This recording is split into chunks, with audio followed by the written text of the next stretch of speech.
In five, four, three. Welcome to the Awakened Collective, where we explore the topics of love, spiritual consciousness, and our divine purpose on this planet. Join us as we uncover the truth that our thoughts shape our reality.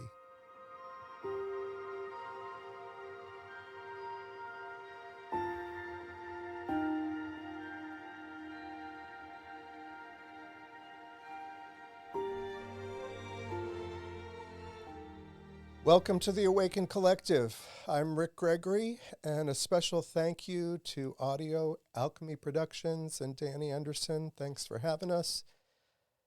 We're really glad you're here. I'm excited to be here this morning with a special guest, but first, I want to thank you all for joining me and remind you that you are the divine source of your loving Creator on this planet, that you have never been separated from your Creator, and we have never been separated from one another. We are connected at the source. I have a special guest this morning. My very dear friend Pam Walsh is here with us this morning.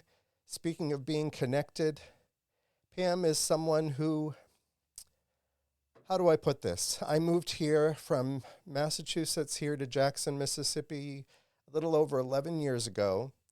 I came here broken, in the height of alcoholism, after having lost my husband to an accidental overdose to prescribed pain medication, moved away from family in Massachusetts for my job, and really felt lost. You know, when you move from a very liberal state to a conservative state, I didn't know if I would be accepted anywhere. I remember going online and looking for churches, and I came across this church called Safe Harbor that stated that they were open and affirming that I could be myself there. And I remember the first time I went to visit, I went to the wrong place. It was where the church used to join or gather, and it was in Jackson somewhere. And I remember getting out of my car and looking at this building thinking, oh my goodness, I don't know if I can go to this place. It was all overgrown, and I saw some broken windows, and I just didn't know what I was looking at. But it was the wrong place. And I found them in Flowood, and I'll never forget my first night walking in, the peace that I felt, walking in and seeing all these kind faces, and then meeting Pam and hearing a message that was like water to my soul. I felt like I was home. I had community, support, but that connection that I believe we all have. At that time in my life, I didn't realize that we were all connected, but I knew at that moment that I felt a connection with this wonderful woman. There was something about her. I felt like we had known each other for years, even before we had our first get-together and discussion. But like I've said about Brian, when Brian was here visiting with me, I just saw all these people around Pam and wondered, you know, if I would ever get the time to be friends with her, because she had so many friends already. And I am blessed to have her here with us today. So welcome, Pam. Thank you so much. And I would like to open up with you just telling us a little bit about yourself, whatever you want to share about who you are, maybe what you have discovered and maybe are still evolving to discover what your purpose is on this planet, some of your experience, what you do, whatever comes to mind. Okay. So I grew up in Mississippi, and my parents were very involved in the Baptist church.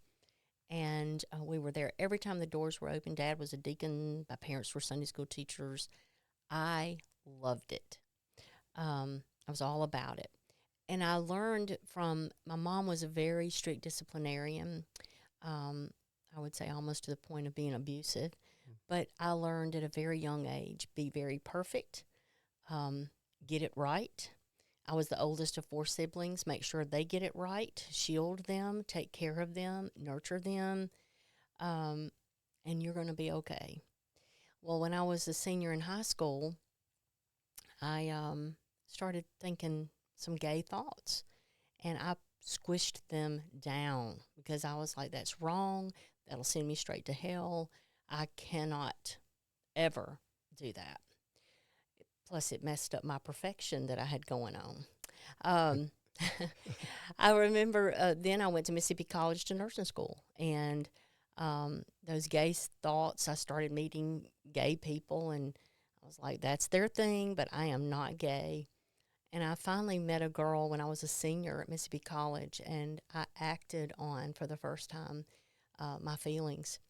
And it wrecked my mind. It wrecked my world, because this perfect person that I had molded myself to be was a fake.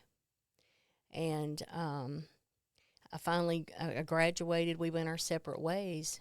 And about a year after I became a nurse, I tried to kill myself, because I felt like I can't be what I'm supposed to be, and I don't want to be this.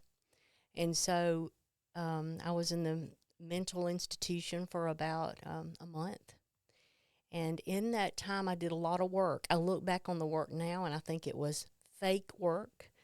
I came to the conclusion that to live, I needed to never act on that again and try to be normal, perfect. So I got out, and about a year later, I started dating a guy. We went on our first date, and I said, look, I think I'm gay, but I don't want to be gay, and I don't want to act on that. I think it's wrong, but if you want to date me, let's do it. And so he had a past, and so we dated, and we got married, and we were married for 6 years, and we had a good marriage. We had a daughter. But late in that marriage, I fell in love with a girl at the church we were going to. Wayne and I were very active in our church too. There, it was all about the church and looking perfect, and we were there every time the doors were open. And it's so weird to say I fell in love and got a divorce.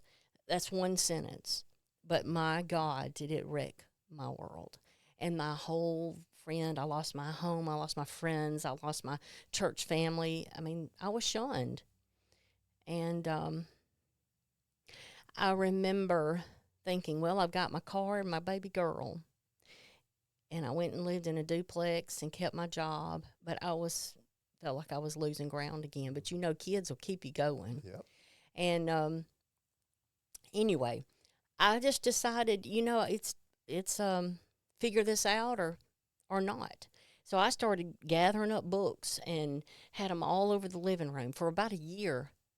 There were constantly books and notebooks and studying those 6 scriptures that are always used against homosexuals in the Bible, and why they were written and who wrote them and how they were translated and what did this mean at the time. And about a year into that, I'll never forget one morning. I remember where I was sitting, the light in the room, and it just hit me. God loves me. He loves me. I don't have to be perfect. I don't have to be anything. He loves me just like I am. He made me this way. And God loves the gays. I was just elated. I was like, this is so cool. And because I had done my research, I knew why I believed that. And it felt so good. And then that led to the starting of Safe Harbor Family Church and some seminary classes. And I was just going to be a pinch hitter until we could find a preacher, and I stayed.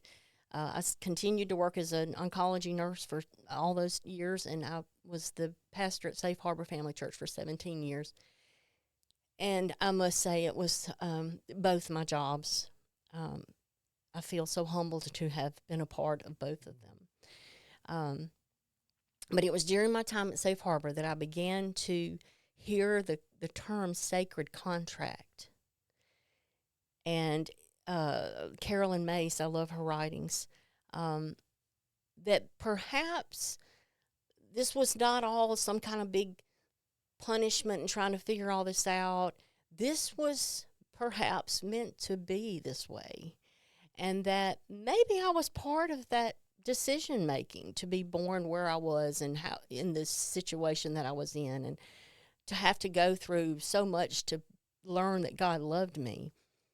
And it became a feeling of every time I would get up to preach, or every person that would make an appointment with me that didn't feel that God loved them because nobody else in their family did, or none of their other friends did, to help somebody find that God loved them, I knew that I was exactly where I was supposed to be, exactly where I was supposed to be. And I came to see relationships as assignments. I call them divine assignments. It'd be like, well, this one's aggravating as heck, but you know what? I'm learning a lot. Or this one has really enriched my life. That each person that the concept that each person that comes into our life is there for an exact reason, as we are and as we come into their life. I've thought a lot about through the years since this awakening, I called it for myself, a lot about the Shakespeare saying, you know, the world is a stage and all the men and women are but actors in a play, and they have their exit and they have their entrance. And it's a kind of a cool way to see that we are all connected in this way. And to find our divine purpose is quite the process. You know, that's the first time I've heard that amount of detail of your story. And now I get it. It's like I know why I felt that immediate connection. You know, when I met my wife and told her before we were married that I knew that I was more attracted to men than women, but I did not want to be that way. You know, when you just shared that, I did not want to be gay. I did not like that. I wanted to be that perfect person. And I just, you know, we thought God would fix me, just as I'm sure you did. Mm-hmm. But I'm wondering about all the people. I mean, we've had decades of experience in churches. I have never, and other than in Safe Harbor, and I'm sure it happens in other churches, but the ones that I have been in, I have not seen real people being able to share what they're struggling with because of fear that they will be judged, fear that they're missing the mark somehow or not following the direction they're given. People that are holding on, like you and I did, knowing in our core, because I don't think we would have experienced that relief of recognizing that God loves us the way we are if it were not already in there. Mm-hmm. And so I think it's always been in there, but we carry around what we're told as truth, even though it's diametrically opposed to what we know as truth. And then we wonder why we live in that amount of anxiety and angst. And because I had that same experience of recognizing that I am perfectly made. I wanted more than anything to be normal. Okay? I wanted to be what society sees as normal. And I think that's how what you're talking about in the churches, what we don't see sometimes. Society tells us what normal is, and everybody just wants to be normal. We don't want to be an outsider. We don't want to be a misfit. We just want to fit. And I think that keeps us, so many of us, from being honest. Just wanting to belong, you know. And that goes to the normal. What is normal? Right. You know, there and is we all have normal. concepts. Everything is all concepts of what this word means, and we're trying to live up to something that we don't even know what it is. Right. It's craziness. So you touched on your oncology career. Mm-hmm. Tell us about that. What led you to it? What have you learned in those places? It's interesting. I've been an oncology nurse giving chemotherapy to cancer patients for about 42 years. Wow. And I did not choose that. I had a scholarship where they paid, a hospital paid for me to go to Mississippi College, and I had to go to the floor that they didn't have any help. And so they sent me to oncology, and I said, I want off of there as soon as y'all can get me out of there. I do not want to do cancer. It's interesting. That was probably decided ahead of time, too. Yeah. But they sent me to an oncology unit, and they finally got me. They said, after about a month, we've got a place for you where you want to go. And I said, I've changed my mind. I like this. And so I ended up working there for about 3 years, but I was always, and then went to outpatient chemotherapy. In the rooms of the chemotherapy, when the family member leaves to go get something to eat or goes back to work, or if they come alone, you will be amazed at the things that I hear. I hear confessions. You say, well, why would somebody share that with you? Well, we get to know each other, but also they're in the deepest spiritual and emotional place they've probably ever been. And so it's just wanting to pour out. I hear regrets. I hear, why the hell did I sweat that small stuff? Why did I bother with, why did I do that? I hear a lot of guilt. I hear that it's never too late. A lot of patients are bargaining. You know, I've told God, if I can just get through this, I'm going to change this. Pam, I've been thinking about it. I've got to change this, or you know, and I'm going to work on this relationship, or so many things. And I think if I've learned anything from listening to the confessions or the thoughts of people who face their, could be death, is that there's nothing like the power of right now. And that's really all any of us have. But we trick ourselves into believing, oh, they got cancer, that's them. No, it's us. It's all of us. Mm-hmm.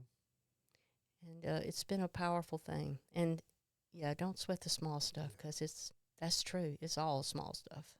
And I'm in the middle of a book called The Power of Now by Eckhart Tolle. I've read that book. It's just amazing. Powerful. See, you've always been way ahead of me. No. No. It's an amazing book.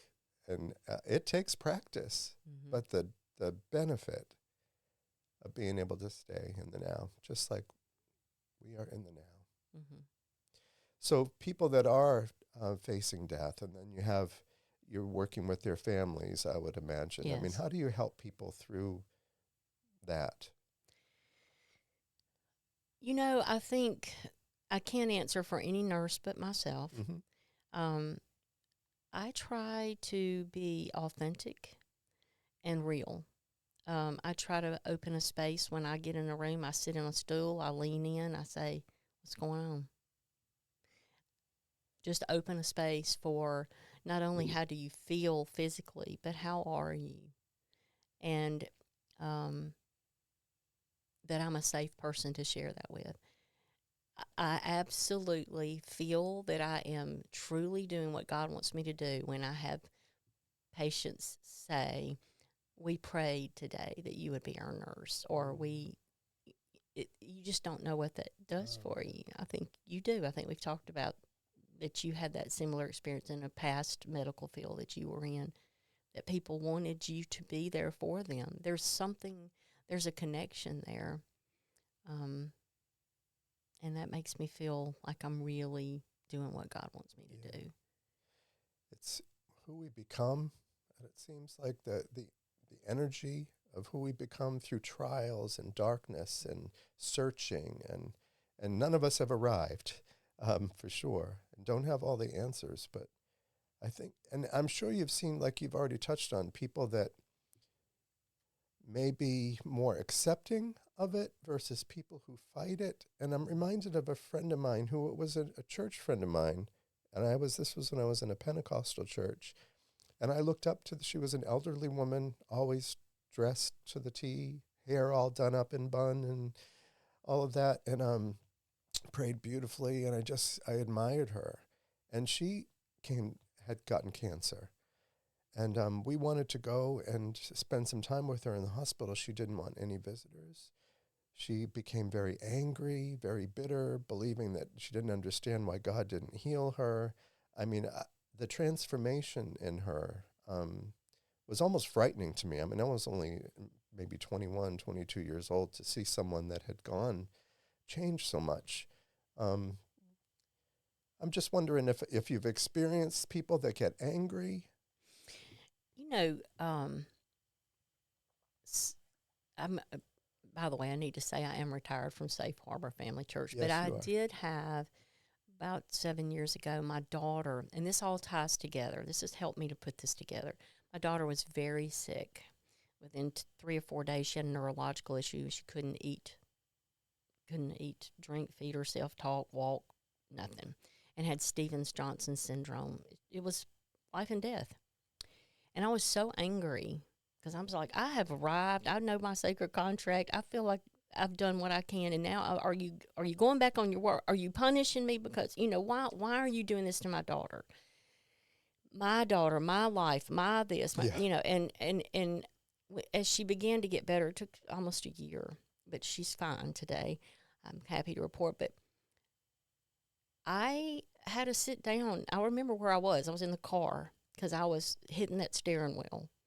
But she was beginning to get a little better, but we still weren't great.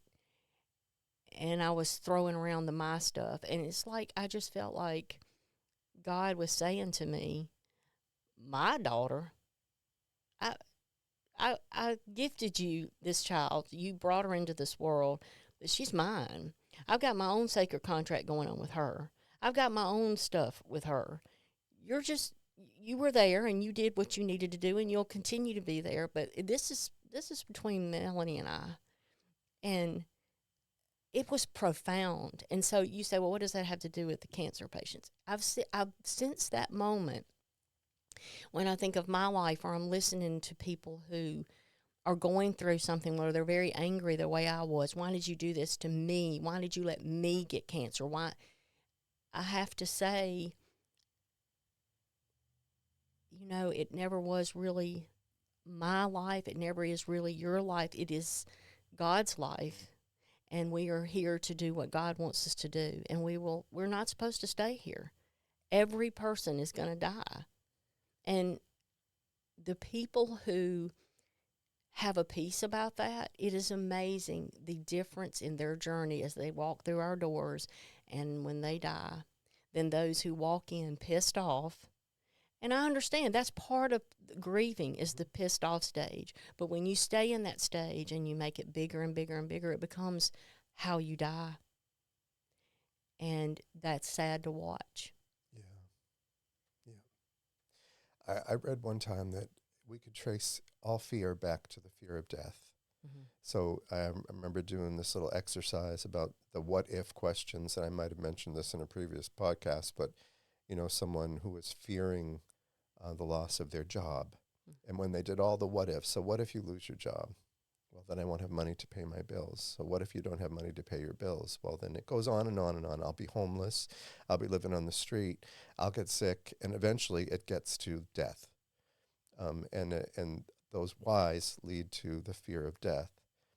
And yet, who knows what death is like? Right. And so we live with fear of something that's, because it's unknown. I just find that is, if we could wrap our arms around that and recognize, like you said, that we're all going there. Yeah.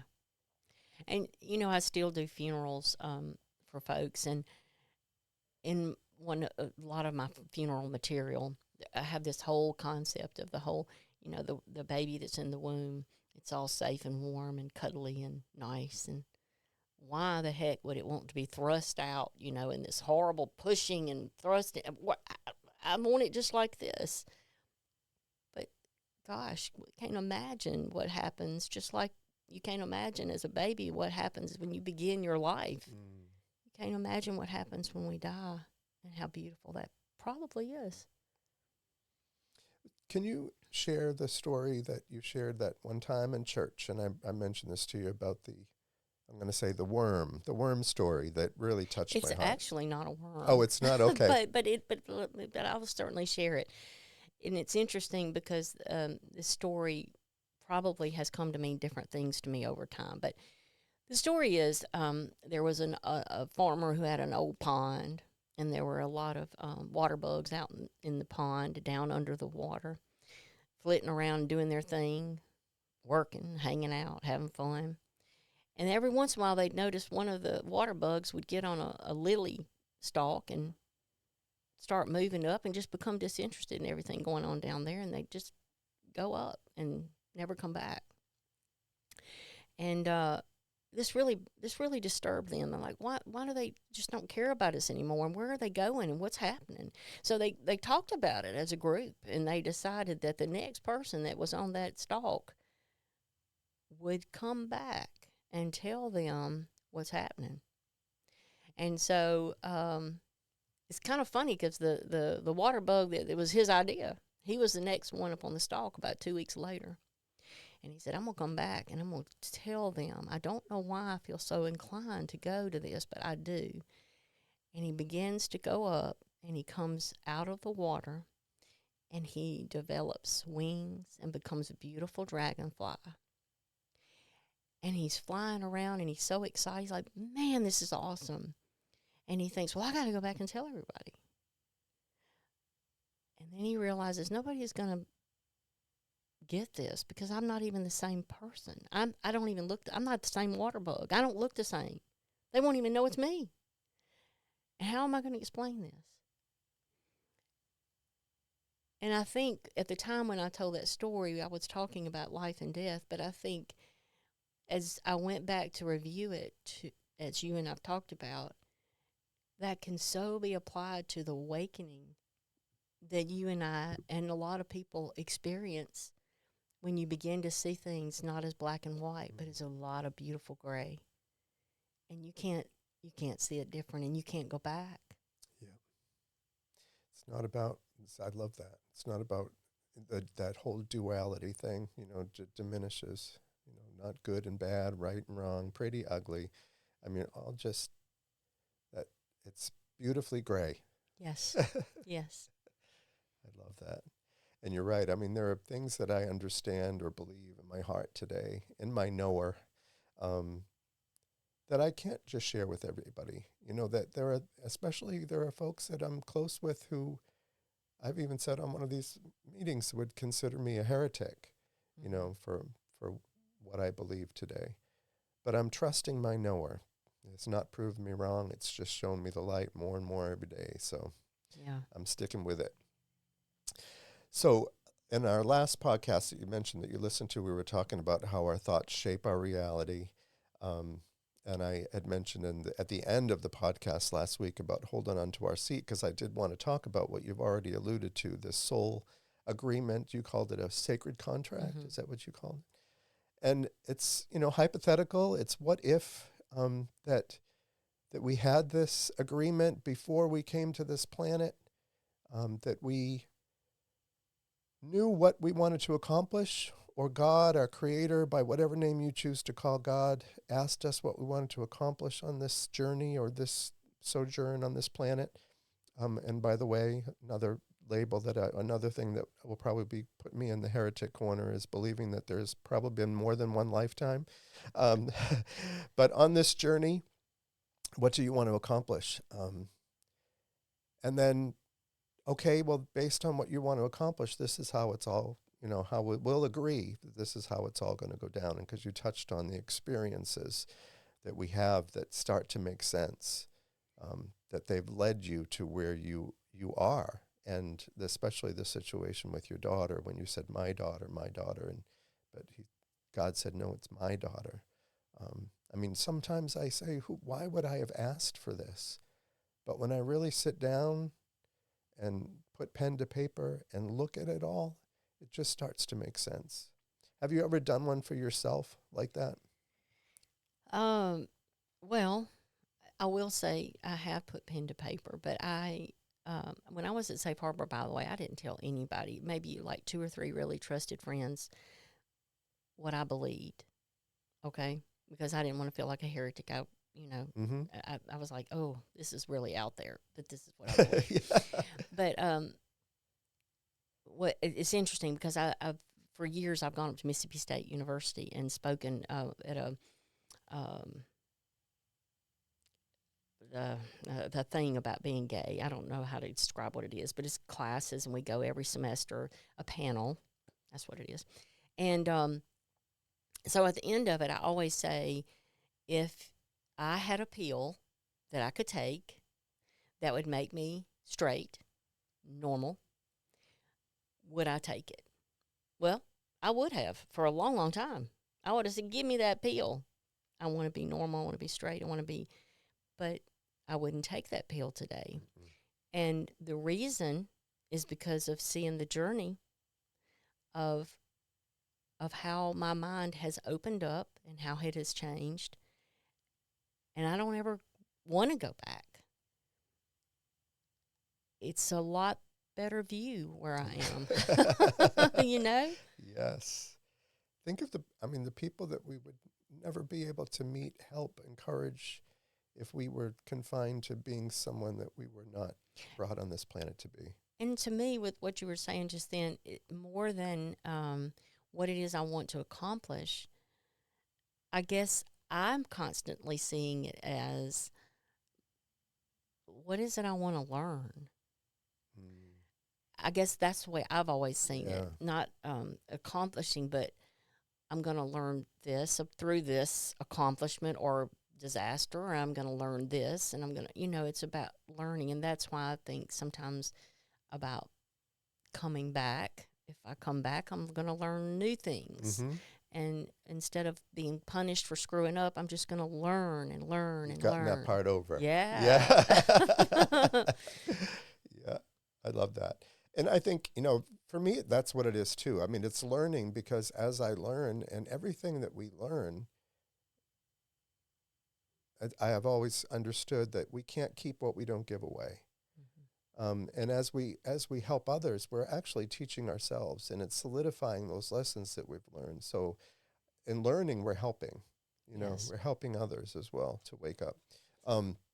So I put this to writing, and I wanted to share it with you and get some of your thoughts on it. So I had read a book, I can't remember the author at this point in time, that went through this exercise of, okay, so what if we had this soul agreement or sacred contract? What if we had talked to our Creator about what we wanted to accomplish or learn when we're on the earth? So this was how my conversation went. So God says, what would you like to accomplish or learn on this journey you're about to undertake? And my response was, I would like to help mankind wake up to what they are while they're on the planet, an extension of divine love, and reconnect to the ultimate joy of walking in spirit that is their birthright, knowing that we are one, all connected, no one excluded, and that all that you have, the entire universe, belongs to all of us. God's response, are you certain this is what you wish to dedicate this lifetime to? I'm like, yes, I see the need even more clearly now. Well, then this is how it's going to go down. I think we'd better have you born into a low middle-class family, one of 6 children. When you arrive on the planet, you'll not remember your source for a time so that you can have similar experiences to those you will eventually help. You will realize at the age of 5 that you are of a unique expression. You will be gay. This will equip you with the understanding and compassion for those who don't feel they belong. You will go through a period of self-loathing, isolation, and fear. You will be bullied, ridiculed. You will have a gift of musical talent that will be a refuge for you, and you will have a small group of friends. You'll begin to awaken spiritually at the age of 19, but there will be a long road of experiences ahead, all of which will equip you to fulfill your purpose.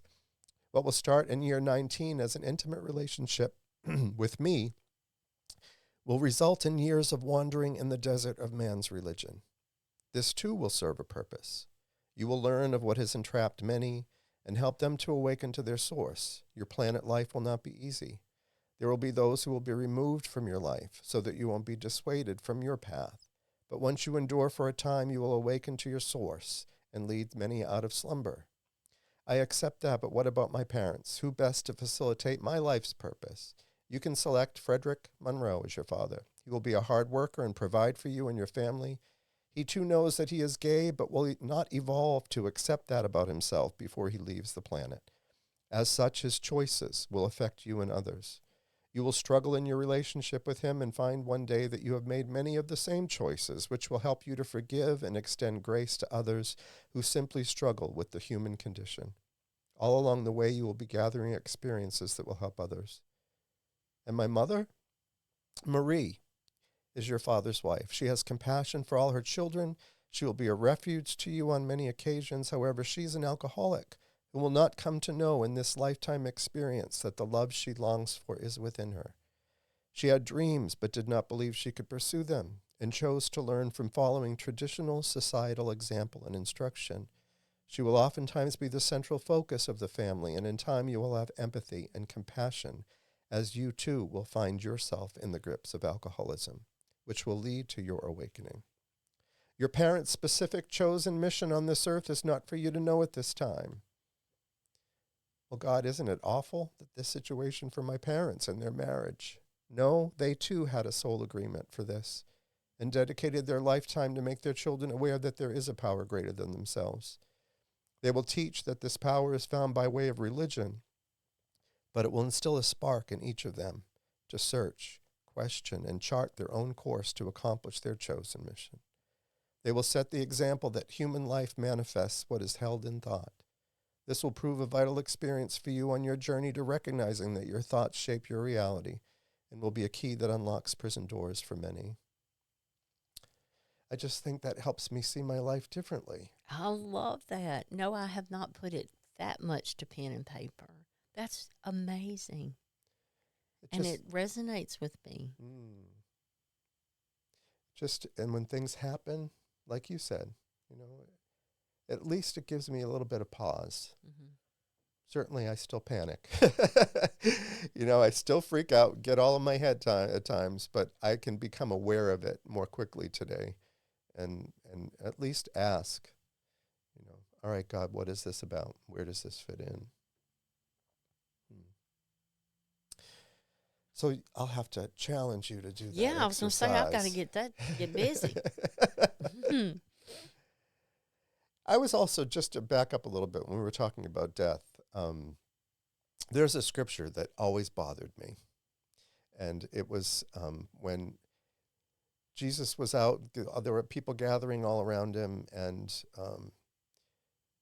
people saying they wanted to follow him. And this one person came and said that he wanted to follow him, but just let me go and bury my father first. My father, do you remember that verse? Yes. And Jesus' response was, let the dead bury their own dead. Yes. I thought when I first read that was probably the rudest thing. Rude. Anything that someone could say to someone.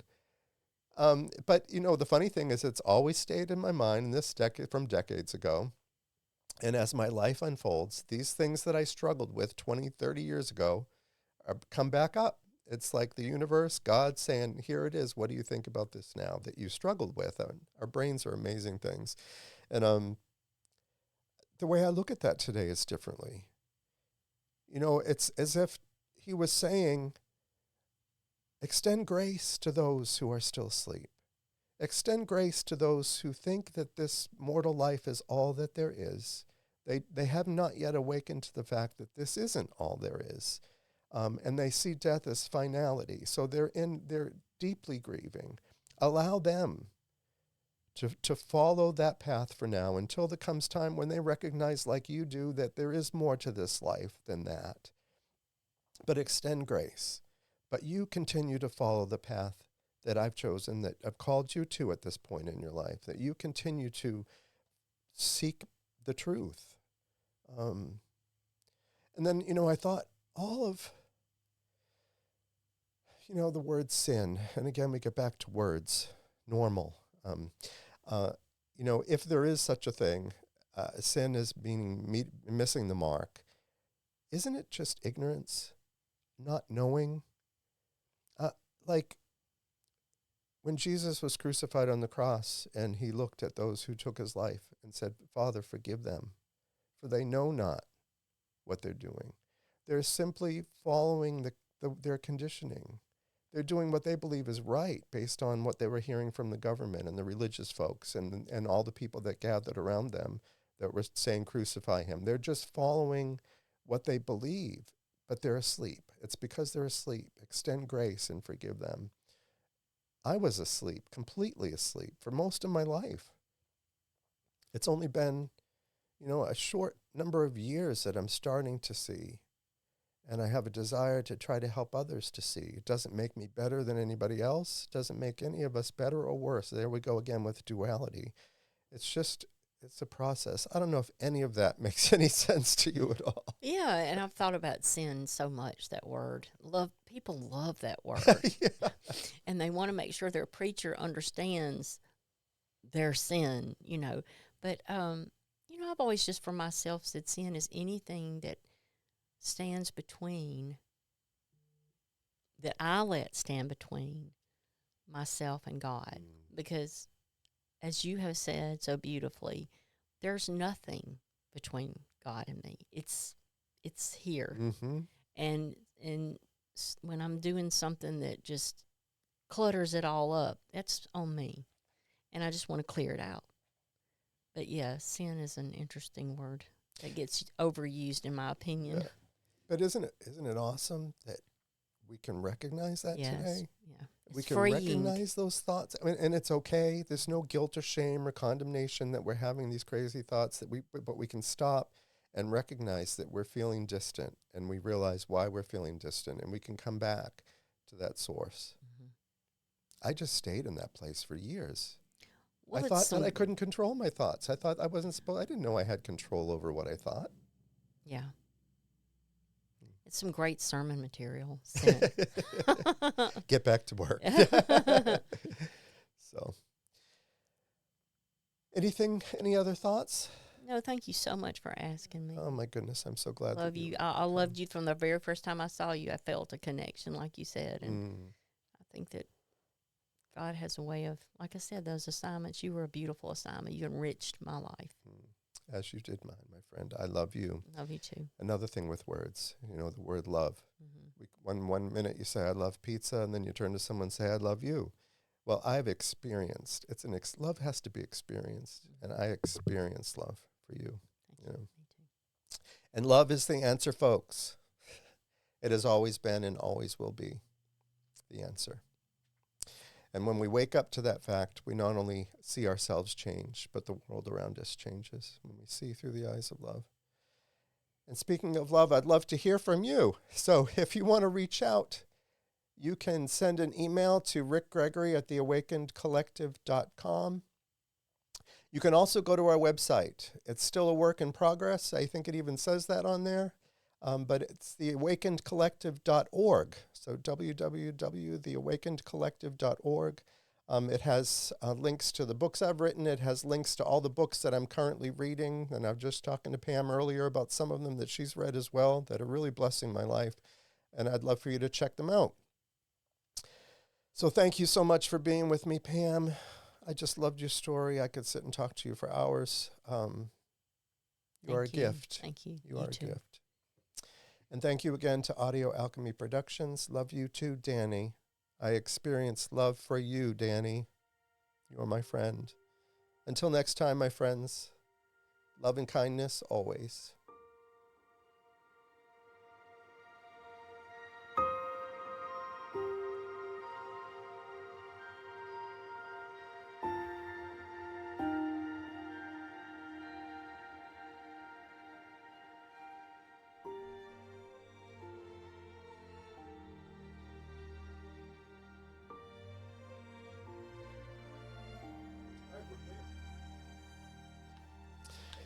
Thank you very much. You need to have your own podcast. No, I do